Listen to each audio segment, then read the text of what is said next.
High school football, week 2, but before we talk about week 2 games, we're going to talk about week 1 and what a great week it was involving teams from St. Johns County. We're going to go through 8 games pretty quickly here, and 2 I want to start off with right off the bat, and they don't get any bigger than this. Bartram Trail, a 31-27 win at Palatka last week. Sophomore quarterback Nathan Peterman marches Bartram down the field, 70 yards with under a minute to play, hooks up with Danny Sellers with 14 seconds left in the game, giving the Bears a 31-27 win. They don't get much more clutch than that. And speaking of clutch, we're going to move over to St. Augustine. The #1 ranked Jackets went on the road last week, visited North Marion, which is ranked 10th in the state poll, and St. Augustine comes out with a clutch 34-33 win in overtime. A couple points in this game. Mark Sturgis hits a field goal, 49-yard field goal, with under 20 seconds to play to send the game into overtime, and St. Augustine scores first in overtime and stopped North Marion on a 2-point conversion attempt with, North Marion got a touchdown. St. Augustine responds with a stop, wins the game. It's the second year in a row St. Augustine has won a game on the road on a 2-point conversion stop in overtime. They did it last year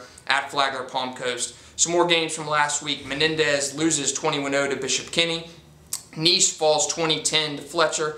Middleburg beats Creekside 24-6. Ponte Vedra in the win column. First time they have been above 500, and 35-32 win last week at Paxton. Clay Mazza, 3 picks last week for Ponte Vedra, so he's the star in that game. St. Joseph goes down on the road to Bishop Snyder, 21-14. That game decided on an interception return with under 5 minutes to play. We're moving on to this week's games, and we have got some good ones coming up for you.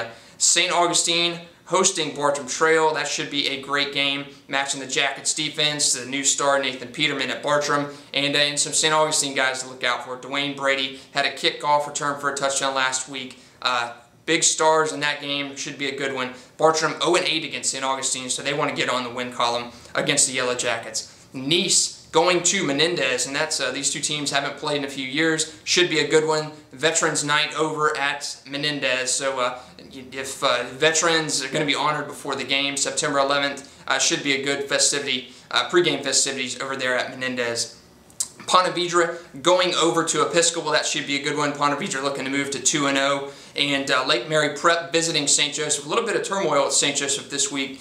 St. Joseph coach Jim Herbert resigned after he resigned this past Monday. Just moving on and keeping the same staff in place. Bob Esquera named kind of the administrative coach for the rest of the season. So it'll be interesting to see how St. Joseph responds to that one. Last but not least, Creekside going to visit Mandarin. Should be really a tough game for Creekside right off the bat. Mandarin, a bigger school, 5A school, so Creekside will have his hands full in that one. Thanks. We'll check back with you next week for wrapping up week 2 games and previewing week 3 games in St. Johns County.